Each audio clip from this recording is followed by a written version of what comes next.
Dreamers, welcome back for another video from BeautifulDreamersTV.com with your girl Shalonda. Okay, so we're gonna do some gossip treat. Let's start off with basketball wives reunion. Okay, so you know, guys, that I said I wasn't gonna be watching, but of course I did watch a reunion because I know that they was gonna address all the violence and stuff and all that good stuff. So I really wanted to hear what they were gonna say. Okay, but before we start with that part, you know, beautiful dreamers, what we gotta talk about. We gotta talk about the fashion. I mean, hello, what's the point? Okay, so fashion. I have the top three. We're not gonna talk about who didn't look good and all that stuff. I'm gonna point out the things, the three top people in each category that I thought really did the thing. Okay, so let's talk about fashion first. That's just your outfit. That's what you had on. First place goes to my girl Shawnee. Did you see that pink tuxedo my girl had on? It was gorgeous, and she need to come up off of that because I know she's not gonna ever wear it again because she was on TV with it, so I know she's not gonna wear it. But if she give it to me, I have it on Monday, Wednesday, Friday, Saturday, Sunday. That suit was bad with these lips. Oh, love, but Shawnee, your outfit was number one, baby. It was off the chain, but bring cocaine. Okay. Number two, I had to give it to my girl Jennifer. I love that little red jumpsuit, that red, and I love how she had it beaded, had it accessorized. Is that the word, accessorized? I love how her accessories were the beads and how they were draping. I loved how she had, I loved it. I love the ruching at the top with like the rose. It was beautiful. I loved her outfit. Not as much as the pink tuxedo, because the pink tuxedo was on the money, honey, but really liked the red suit. Really pantsuit. It was really nice. Third place goes to Evelyn. Okay, now, I know you might be like, well, what did she really have on? But it was the way it looked. The shirt, it was a midriff turtleneck. Tight-fitted turtleneck midriff. I don't see too many of those. I thought it was beautiful and I really want one. I really liked it. She had on a turtleneck, a black turtleneck. Well, it was really nice and tight, but it was like tailored right here. So it had a little bit of ruching right here, and it was tight, and it had showed her midriff. Oh, it was very cute. Then she had on some green, like almost like what do you call those? Like bell bottom, like. I don't even know what, I know some, you know, what do you call it? Because either way, it was really cute. I love those green pants. She looked really pretty because I couldn't stand, what year was that? That she wore that whole red, that whole pink outfit. I hated it. I didn't like that. Sorry, I really didn't like that. But I really thought she looked really pretty. So those are my top three for the fashion. Okay, top three makeups. First one goes to my girl, in my opinion, Tammy. I thought her makeup was, but you know what? It seemed like every reunion, she has beautiful makeup. Her makeup artist really should get a hand because her makeup is always gorgeous. I love her makeup. It's really pretty. It was like it was a soft brown eye. It wasn't really smoked out, but the whole eye was a little smoky, but they only used a nice brown. It looked like the brown had a little bit of like a pinkish tone to it. Really soft makeup. She looked really pretty. I loved her makeup. Second goes to Shawnee. I really did like Shawnee's lips. She had a nice bold pink lip, but her eyes, she had on like a, it was a black smoky with the glitter, with a neutral brow bone, pink cheeks, and a pink, soft, like iridescent pink lip. It wasn't like a pink like this. It was like a brighter pink, like a I don't know. I don't think I have anything in front of me. Like, I'm sure I do because I got mad makeup right here. I'm just saying. But she looks real pretty. Third place, in my opinion, goes to Jennifer. Jennifer, I thought your makeup looked really pretty. It wasn't nothing spectacular or anything. It just was a very neutral, pretty, television appropriate makeup look. She almost had like the same color lips as a Shawnee, but she had like a neutral eye, a nice soft pink lip. It was really pretty, and that pink really played off of that red suit very well. Traditionally, you would expect a red lip with the red suit, but that pink lip was perfect. I thought her makeup was really pretty. Hair, okay, hair. First one goes, in my opinion, to Jennifer. I love because she had it over to the side, and she had a really nice not Farrah Fawcett, but like some really nice really bouncy curls right here, and it kind of fell down in like a waterfall. Her hair was over to the side, and it was just in her face a little bit, and it was just doing it. It was really pretty. I thought her makeup, her hair was really pretty. Second goes to Evelyn. I loved your high bun. Oh my goodness, you guys know a tutorial is coming very soon. I'm not cutting my bangs, so of course weave will be involved, but you guys know how we do on the BD. The BD, yes, the BD TV. The BD TV, okay. So I really liked Evelyn's high bun. It was messy, but I thought the bangs just went into her face, her eyes a little bit too much. And after a while, you do see her like have to split it so we can see her eyes a little bit, because it was a really, really, really heavy bang, but it was really pretty. So I did like her hair. And the third one goes to Tammy. I thought Tammy hair was pretty. We all know that, you know, Tammy may have some hair issues throughout the season, but I'm telling you, for her reunion, the people step it up. And she didn't have anything special. No, she had like a sew-in, and it was a regular, nice, flowy, it wasn't tight curls, nice flowy look, but it was pretty. Out of everyone, I thought her hair was amongst the prettiest. So that's the 3 for hair. Okay, last category was the shoe game. Whose shoe game was on point? And the first one, of course, if y'all was watching, would be my girl Evie. Like, Evelyn shoes was off the chain, barang, prospang, because her shoes were beautiful. I think they were a bit over the top, but if I had the money to get them, I will be wearing them doing this video right now. Real talk. I mean, y'all need to know that. Hold on. Okay. So if I had the money, I sure enough would get them. That's real talk. All right. They were beautiful. I'm guessing they were Louis because they were red bottoms, and they were just crystalled out. They were just beautiful. And I mean, since her outfit was kind of so simplistic, everything was like a neutral or a matte, it was a matte black shirt, nothing shimmery about it. She didn't have on any accessories, you know, she just had on her bagels and stuff, but she didn't have nothing around her neck. She was showing bare midriff, and the pant had a nice little leg out, and then when you keep going down the leg and you see those shoes, like slap up. Shoes was beautiful.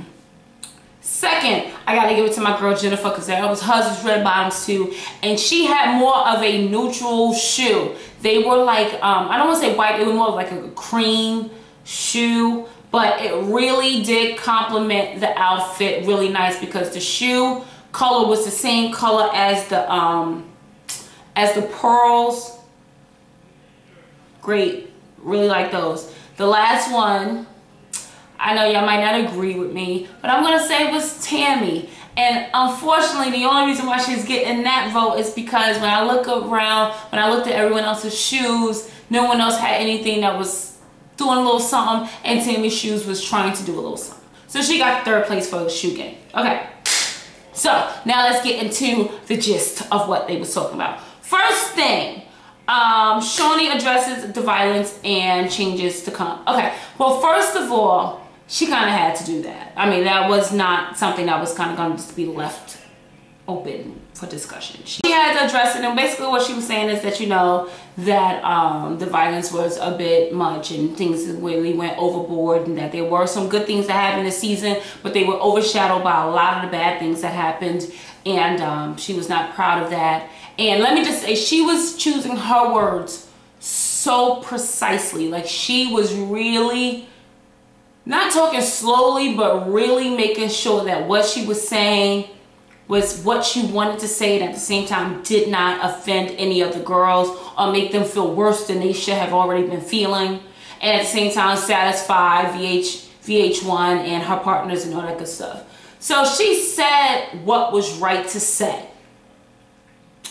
And I'm gonna leave it right there. I'm gonna leave it right there because it almost was like, wow, it had to get to a point to where people wanted the show off the air for you to finally say something. So the next one is Tammy addresses her issue and she apologizes to Keisha. She doesn't apologize for what she said or the reason why she was upset. She was more apologizing for the way she delivered the message. And she was saying that she wasn't a bully, that she doesn't believe she's a bully and all that good stuff. But, you know, she did apologize and that she just wished Keisha would have handled it differently. And oh my God, can I say, Tammy, you so full of crap because you haven't handled any of this the proper way. Everybody has gone back and said something to the effect of, you know, I should see about her or I should say this, but you wanted Keisha to come and but first of all, what she said really wasn't that bad. All the girl said was she could have gone off. I mean, come on, Tammy, get a grip. No, for real. Like, woosah, take a minute.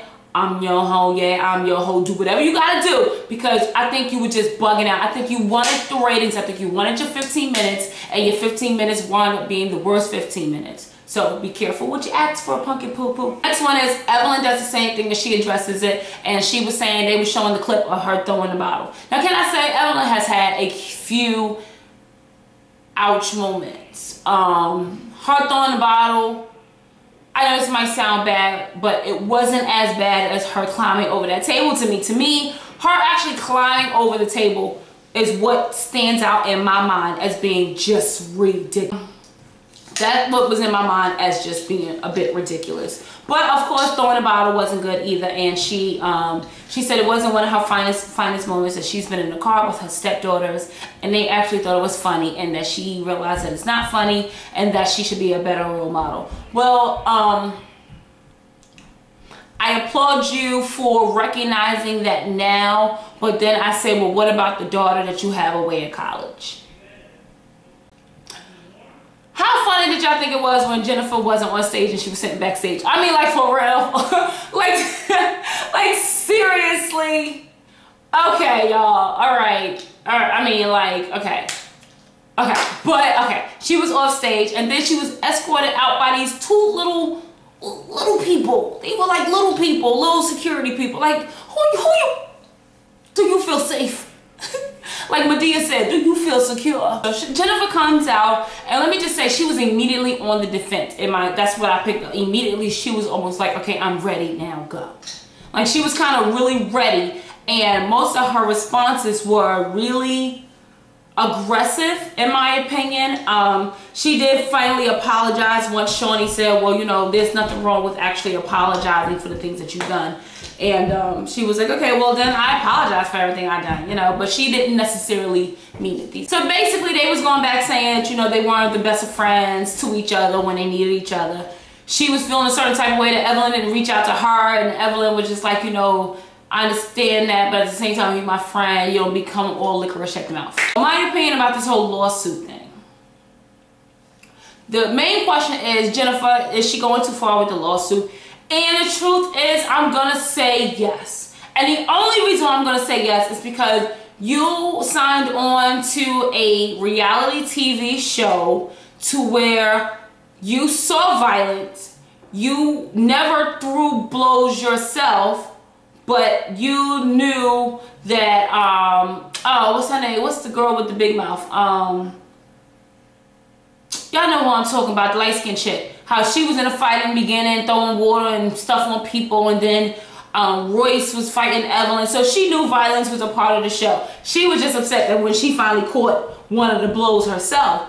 So I feel like you kind of put yourself in that situation, but at the same time, no one deserves to put their hands on you. So I agree that, you know, why she took or why she decided to, my nails look horrible. They were done, but this part looks horrible. Sorry, back to you. See, I be losing focus back here. So I understand why she's doing the lawsuit, but do I think it's going a bit too far? I'm going to say yes, that's my personal opinion. The host asked Kenya, was she being realistic to actually pursue a music career. And I personally took offense to it. Like, what you trying to say? Now, don't get me wrong. I'm not no, like, Kenya fan. I'm not like, oh, Kenya or anything. But I am one that's always preaching about reaching for your dreams. I don't care if you're 86 years old. So if that's her dream, who are you to knock? You talking about, is it realistic? I mean, yes, it's very realistic. If the girl has talent and she can sing, it's very realistic. It's not that we're worried about her becoming the next Beyonce or something, but is it realistic? Yes, it is. I mean, think about how many artists that kind of came on board later in life. There's quite a few. There's quite a few. So, Kenya, I'm glad that your reaction was that it was realistic and that you're going to continue to pursue it. Because I personally was just like, oh, get your life, dude. Good question. He asked a good question to Jennifer. Why didn't she press charges against her husband when he threw that drink in her face last season? Okay. Now, let me get close in here with you guys. When that girl answered this question, I personally was just like, okay, Jennifer, you didn't have an answer for that, and you should have just said the next question, because you really made yourself really look so silly to me, in my opinion. Her answer was, that's her husband, and she's dealing with him on that situation. Okay. The man who at one time vowed to love you for the rest of his life, his natural born life, decided to disrespect you in a way that was almost like, that was worse than him physically punching her or just spitting in her face, to take a drink and throw it in her face. And not just like us, like he's across the room and tossed it. He did it so hard to where I'm surprised that the glass didn't break in her face, because it was like he like jostled it in her face. Like, it had to hurt her some type of way. And for her to say, well, that was her husband, to not that it made it okay, but I guess maybe she understood why he did it. I was really not feeling her in that moment. I was just like, Jennifer, no. You should have answered. I should have pressed charges then. I learned my lesson, and now I know that nobody deserves to put their hands on me in any way, shape, form, or fashion. And now so the next person who did it is paying the price. That was the better answer. All you had to do was call me. I would have told you the answer, but you didn't, because you think you know everything. See, this is why we're not connecting, Jennifer. I'm just saying. Next thing they was talking about, because they didn't get on Royce yet, they didn't get on the Big Mouth yet. Yeah, they was mainly focusing on the Evelyn Jennifer split and why they're not friends anymore, and like the violence situation. But at the end, they talk about this lie detector test that they've already given Evelyn. And they asked Jennifer at the very end to do the same thing, to do the lie detector test. Okay, so my question is, what the hell is the lie detector test for? What are you trying to find out, whether they still want to be friends with each other, or, you know, like, I'm hooked up to the machine. Do you really want to be Evelyn's friend? Like, really? I mean, come on, you grown women. If you want to be her friend, say you want to be her friend. Stop with the pride crap. So I don't really know what the lie detector the test was for, to find out whether, or could it be to find out if Jennifer's lying about writing that blog herself? Because that's really what all this is about. Did Jennifer write the blog herself? Did you write that, Jennifer? Jennifer, did you write the blog? You wrote it. You know you did it. You ain't right. You ain't giving, like, ain't nobody else writing no blog for you. I mean, I'm not trying to be funny, but really, ain't nobody else writing that blog for you. You did it. So that's sorry. So we'll find out in the next episode, the reunion part 2, on exactly the questions that was asked in this lie detector test and what the answers are. Look out for the next, my battery's about to die, so look out for the next gossip treatment. As always, guys, find the closest mirror to you, find and embrace the beautiful dreamer in you and in everything you do. I love you guys for watching. Check me out on all my social media sites, and I love you guys, and until the next gossip treatment. Deuces. Bye.